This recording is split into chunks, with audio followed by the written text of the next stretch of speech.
kan enggak, Pak?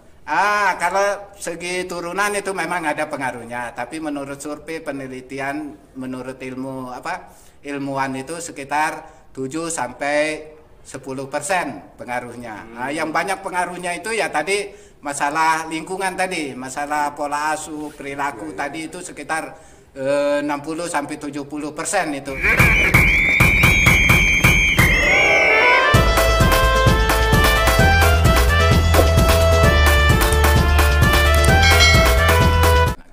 Nol sampai 1000 ada masalah. Ya. Sehingga dia dikategorikan stunting. Ya.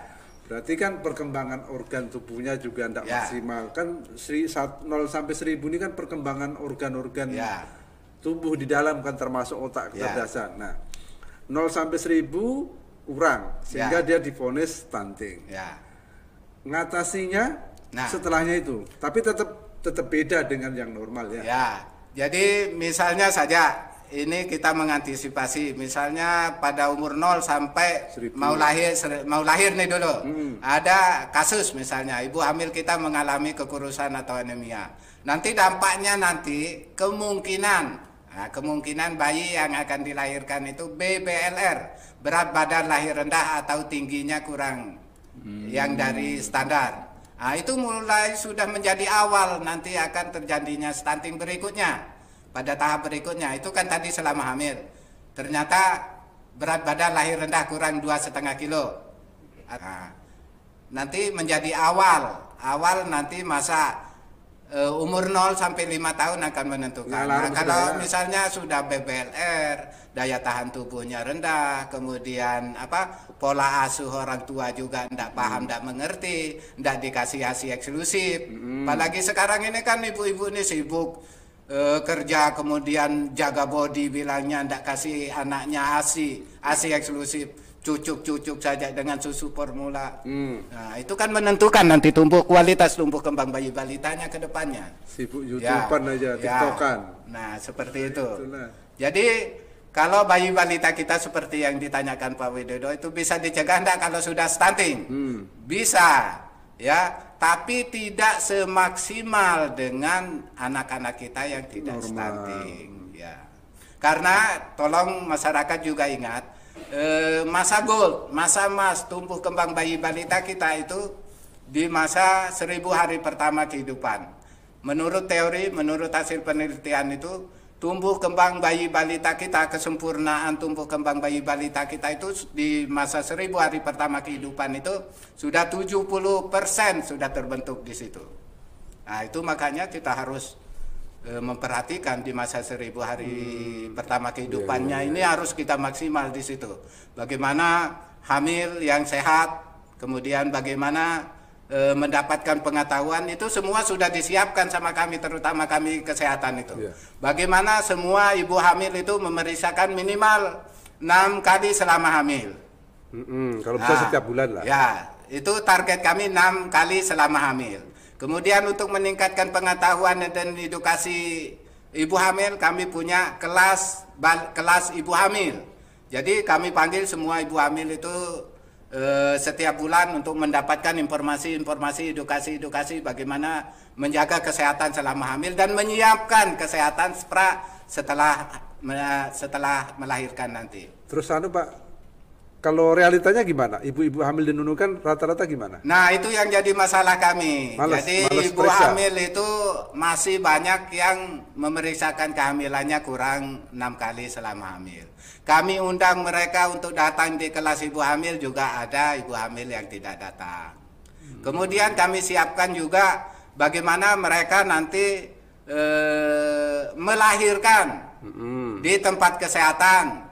Dibantu oleh tenaga kesehatan untuk keamanan. Ya. Masih ada yang pakai dukun?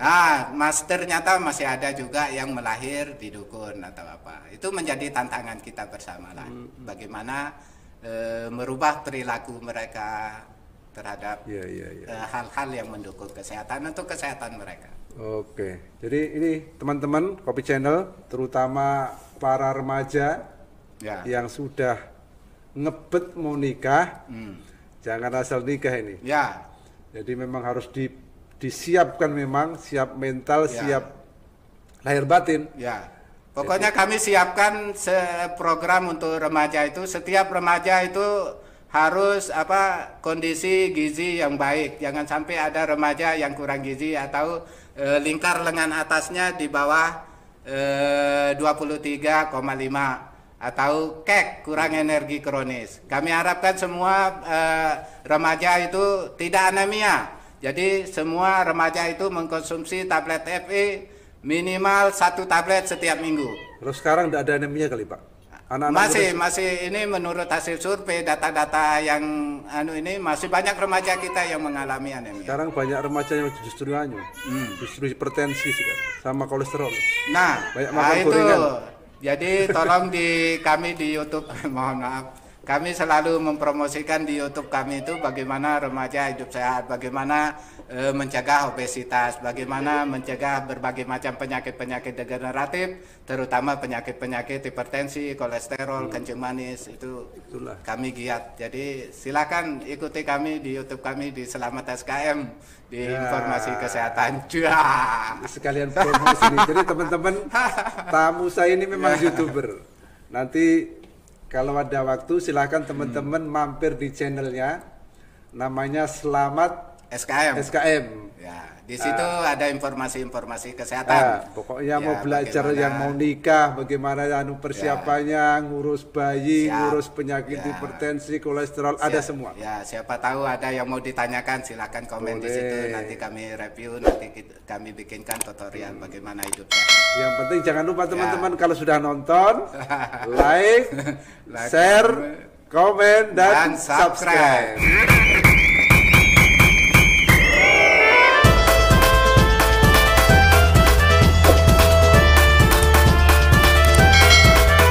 Oke teman-teman, masih bersama dengan Pak Selamat SKM, ahli gizi di Dinas Kesehatan Kabupaten Nunukan.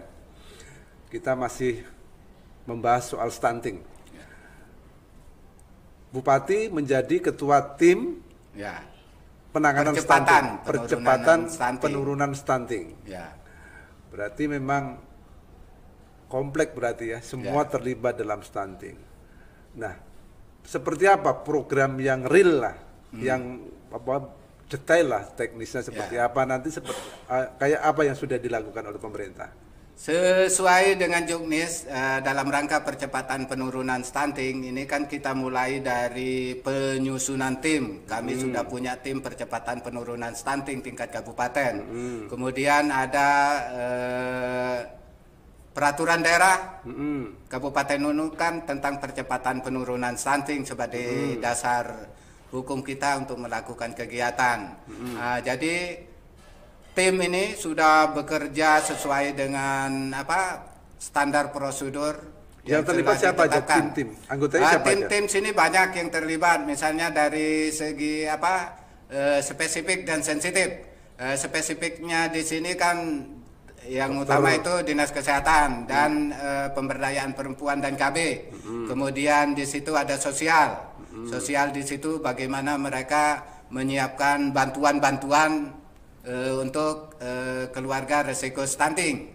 Kemudian ada pertanian dan ketahanan pangan. Di situ kemudian ada Dinas Pendidikan, kemudian ada swasta, pihak-pihak swasta, LSM bisa ikut bergabung bersama kami.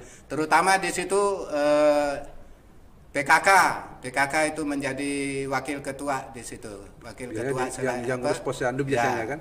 PKK, dan ini secara berjenjang ya, dari tingkat pusat, provinsi, kabupaten, kecamatan sampai desa. Bahkan sekarang harus sampai ke keluarga.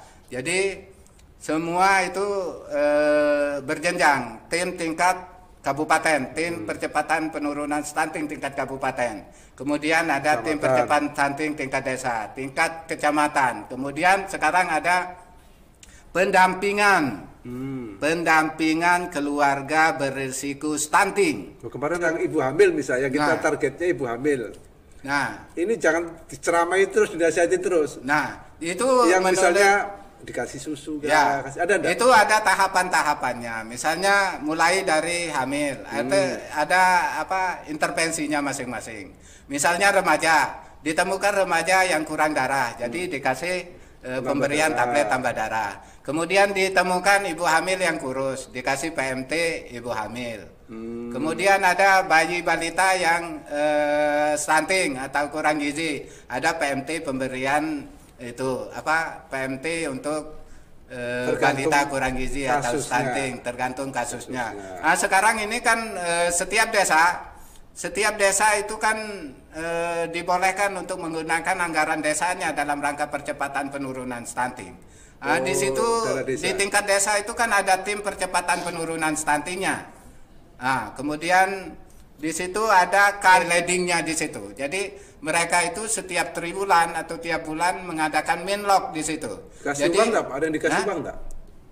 Untuk misalnya, oh ini ibu hamil ini kayaknya butuh tambahan gizi, dikasih makan. Itu ada programnya di Dinsos. Dikasih uang. Ya, di Dinsos itu kan ada pemberian uang tunai itu dalam rangka percepatan penurunan stunting juga. Ada uang tunai juga. Ada tunai juga. Kemudian ada bahan pangan yang bahan pangan untuk mereka itu diharapkan juga itu sasarannya itu juga harus yang stunting. Jadi ada dikasih obat, ada dikasih makanan, ada juga yang dikasih uang bahkan. Dikasih uang itu melalui sosial yang melalui PKH itu. Mereka itu mendapat bimbingan dari petugas pendamping PKH-nya mereka dalam rangka percepatan penurunan stunting.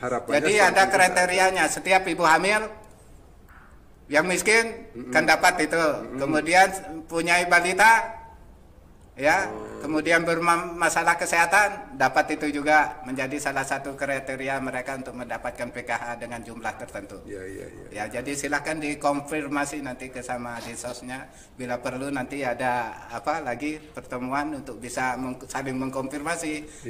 Kumpulkanlah dinas-dinas yang lain. Kesehatan apa yang sudah kau kerjakan, Dinsos apa yang sudah dikerjakan, KB apa yang sudah dikerjakan. Nanti kita bisa saling menutupi, saling mengevaluasi apa yang sudah kami kerjakan dan apa yang harus kami kerjakan. Terus tadi disebutkan juga faktor budaya.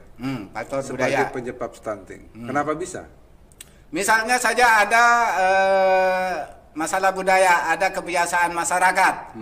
Misalnya, jenis makanan ini tidak boleh dimakan untuk bayi balita, ibu hamil yang baru melahirkan. Dulu kan ada. Misalnya di budaya ada misalnya yang punya kepercayaan anak balita itu habis baru lahir itu jangan dibuang dulu air ASI pertamanya. Padahal ASI pertama itu kan mengandung kolesterol yang sangat bagus, seharusnya kan diberikan pada bayi balitanya, sehingga bayinya tidak dikasih. Atau mungkin pemberian makanan pada bayi yang baru lahir.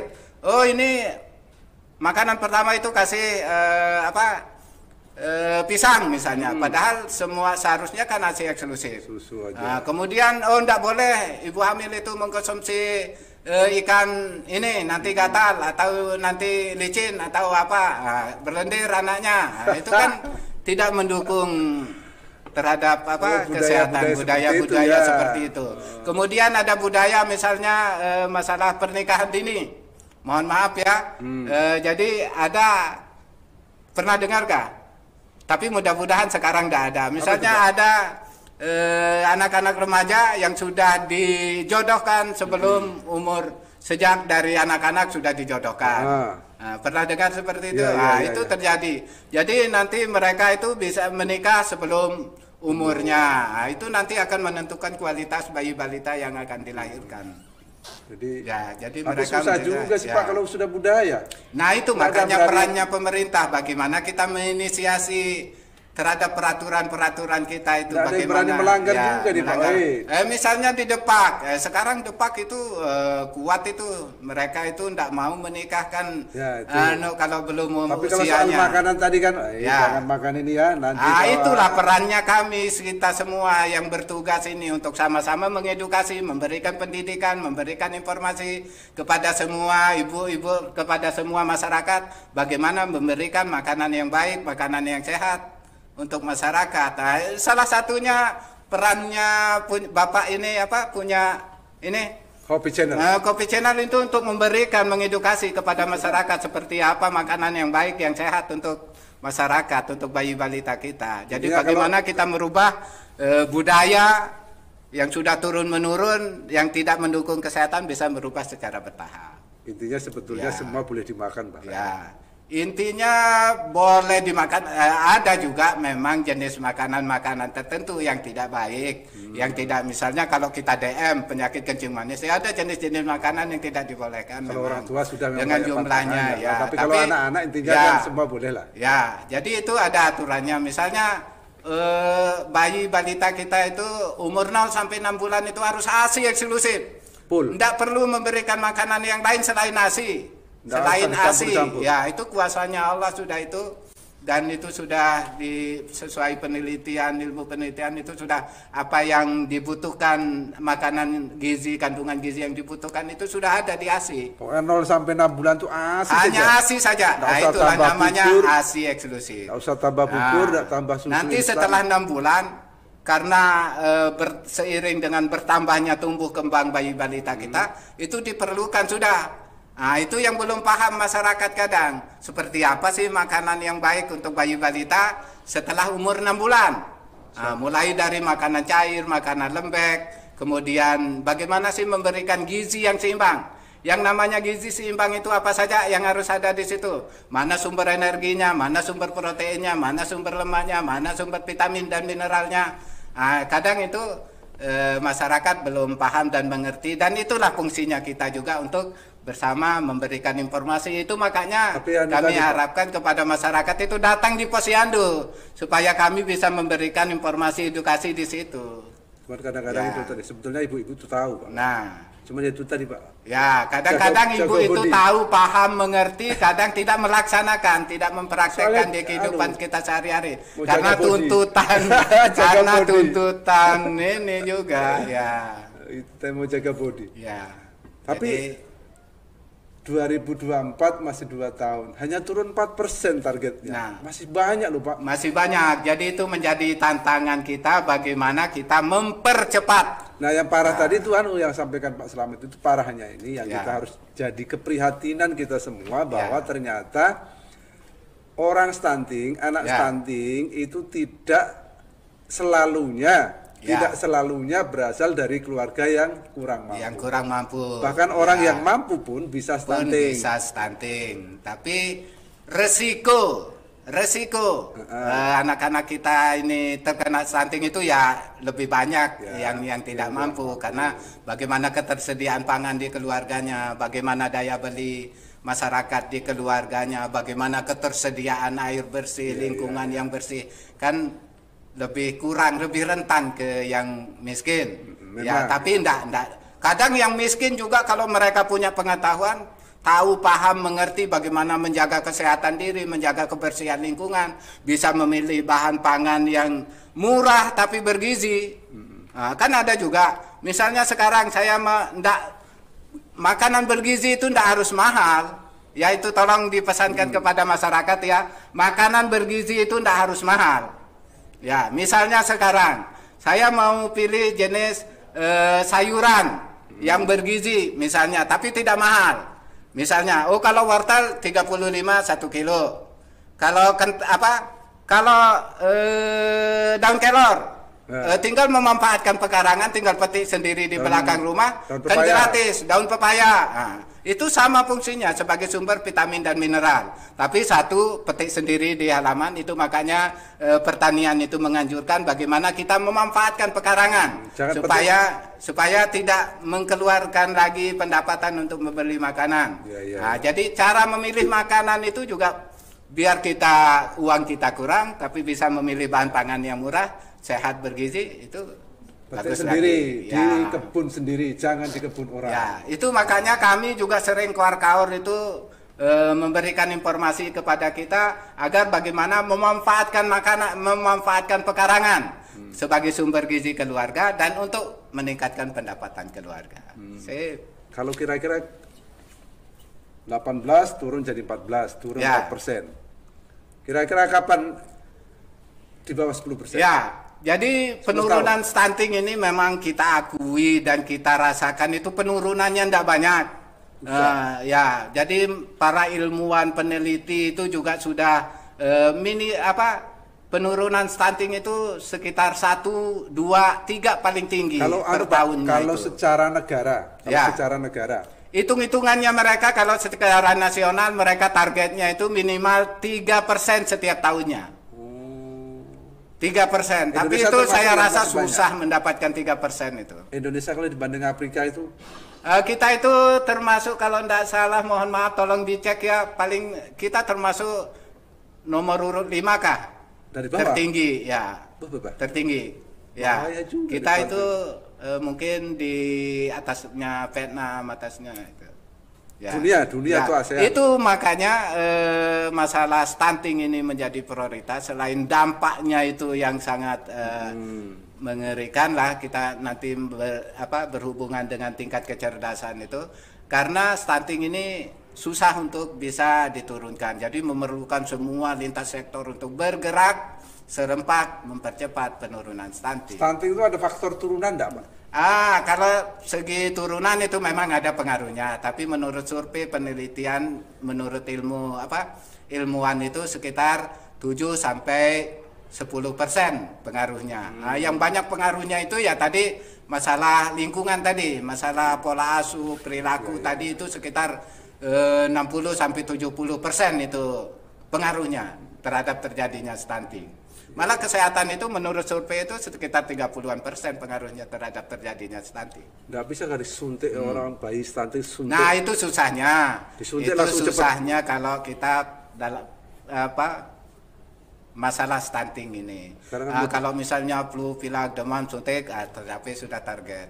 Tapi kalau stunting ini kita sudah berlakukan sesuai SOP, sesuai tata laksana yang ditetapkan, belum tentu juga bisa tercapai. Ya, jadi perlu itu, makanya sekarang kami punya program itu pendampingan. Jadi kami damping terus itu. Sejak hamil kami sudah dampingi, kami datangi apa-apa yang harus dikerjakan, apa-apa yang harus didapat oleh sasaran kami, itu harus didapat semua. Ya, sampai nanti ibu hamil harus berat badannya sekian, harus mendapatkan PMT, harus dapat tablet TB, harus pemeriksaan 6 kali sekali, harus hadir di tempat kelas, harus dapat di kelas ibu hamil, harus hadir di posyandu, melahir di tempat kesehatan, dibantu tenaga kesehatan, memberikan ASI eksklusif, pokoknya semua itu harus didampingi ketat. Sekarang kalau kemarin kan kita masih lengah, cuman mendata, belum ada intervensinya seperti apa, kita tidak memantaunya terus. Sekarang menurut Juknis itu semua harus dikerjakan. Oke lah. Jadi sepertinya kita sudah punya bayangan bahwa Nunukan itu masih menjadi lokus percepatan penanganan stunting. Artinya apa? Bahwa Nunukan ini ternyata angka stuntingnya masih tinggi. Di Kaltara mungkin paling tinggi. Nah, ini menjadi tugas kita semua masyarakat, bahwa untuk mengatasi stunting butuh kerjasama semuanya. Mulai dari pendidikan, dari para tokoh masyarakat, kemudian ibu PPKK dan semuanya. Karena stunting ini efeknya nanti jangka panjang. Penyebabnya itu multisektor. Jadi yang ikut di sana terlibat juga banyak sektor juga. Tapi alhamdulillah Nunukan sudah menunjukkan tren yang baik. Tren penurunan. Awalnya 18. Awalnya 27, 26, 20, sekarang 18. Sekarang 18, jadi sudah hampir 9% turunnya. Kita harapkan dalam beberapa tahun ke depan angka stunting kita semakin rendah, sehingga generasi muda kita semakin berkualitas. Mereka cerdas, mereka sehat, mental dan fisiknya. Pokoknya mungkin kami berharap generasi sehat, cerdas, berprestasi. Siap. Mungkin itu obrolan kami dengan Pak Selamat. Terima kasih atas waktunya, dan sebelum berpisah, Kopi Channel punya kejutan. Alhamdulillah. Jangan lupa nonton YouTube channelnya Pak Selamat SKM dan Pemkab Nunukan.